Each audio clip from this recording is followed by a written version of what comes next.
जय श्री नारायण सब भक्तों को।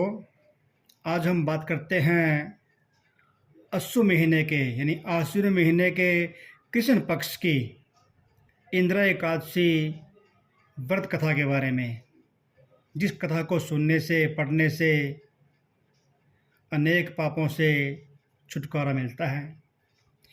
धर्मराज युधिष्ठिर कहने लगे कि हे भगवान, आश्विन महीने के कृष्ण पक्ष की एकादशी का क्या नाम है, उसकी विधि और फल क्या है, सो कृपा करके कहिए।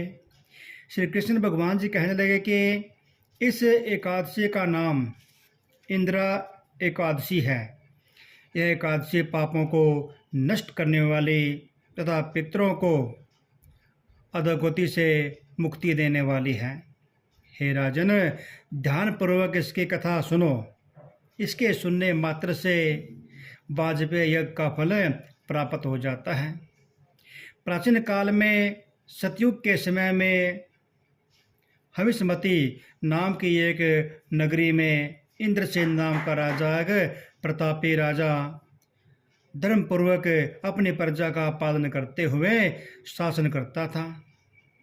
वह राजा पुत्र पौत्र और धन आदि से संपन्न तथा विष्णु भगवान का परम भगत था।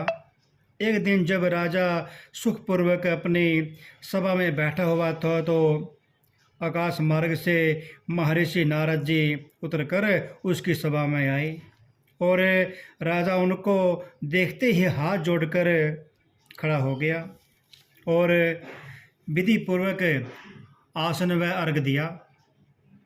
सुख से बैठकर मुनि ने राजा से पूछा कि हे राजन, आपके शांतो अंग कुशल पूर्वक हो तो तुम्हारी बुद्धि धर्म में और तुम्हारा मन विष्णु भक्ति में हो तो देवऋषि नारद जी की ऐसी बात सुनकर राजा ने कहा कि हे महर्षि, आपकी कृपा से मेरे राज्य में सब सुकुल हैं। मेरे यहाँ यज्ञ कर्मादि सकृत हो रहे हैं। आप कृपा करके अपने आगमन का कारण बताइए। तब ऋषि कहने लगे कि हे राजन, आप आश्चर्य देने वाले मेरे वचनों को सुनो। मैं एक समय ब्रह्मलोक से यमलोक को गया। वहाँ श्रद्धापूर्वक यमराज से पूजित होकर मैंने धर्मशील और सत्यवान धर्मराज की प्रशंसा की। उसी यमराज की सभा में महान ज्ञानी और धर्मात्मा तुम्हारे पिता को एकादशी का व्रत भंग होने के कारण देखा। उन्होंने संदेशा दिया कि सो मैं तुमसे कहता हूँ कि उन्होंने कहा है कि पूर्व जन्म में कोई विघ्न हो जाने के कारण मैं यमराज के निकट रह रहा हूँ।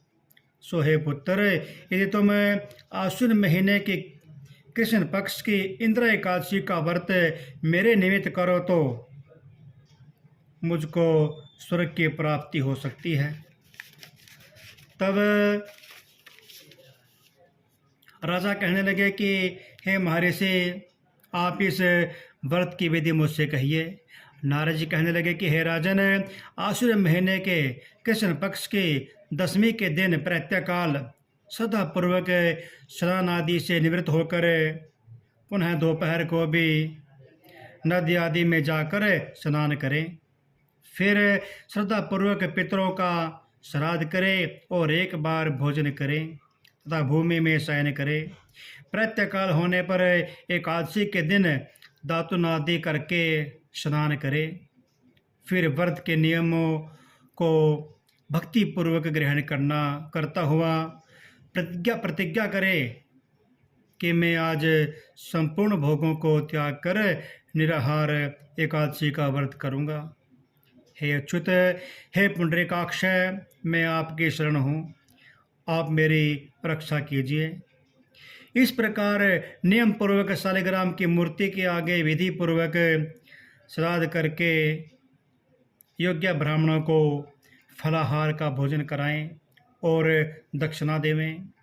पितरों के श्राद्ध से जो बच जाए उनको सूंघकर गौ को दे देवे तथा धूप दीप गंध पुष्प नैवेद्य आदि सब सामग्री से ऋषिकेश भगवान का पूजन करे। रात में भगवान के निकट जागरण करें। उसके पश्चात द्वादशी के दिन प्रातःकाल होने पर भगवान का पूजन करके ब्राह्मणों को भोजन कराएं।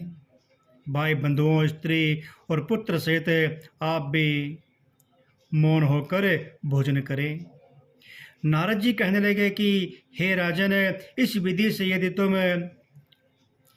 आलस्य रहित होकर इस एकादशी के व्रत को करोगे तो तुम्हारे पिता अवश्य ही स्वर्गलोक में जाएंगे। इस प्रकार उपदेश देकर नारद जी तो अंतर्ध्यान हो गए।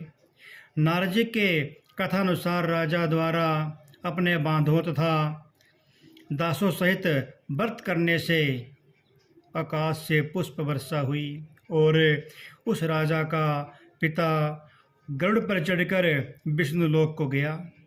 राजा इंद्रसेन भी एकादशी के व्रत के प्रभाव से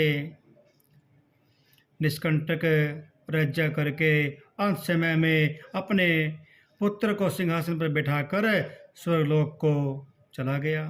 हे युधिष्ठिर, यह इंद्र एकादशी के व्रत का महत्व मैंने तुमसे कहा है। इसके पढ़ने या सुनने से मनुष्य सब पापों से छूट जाते हैं और सब प्रकार के भोगों को भोग कर बैकुंठ को प्राप्त होते हैं। बोले एकादशी महात्म की जय, विष्णु भगवान की जय।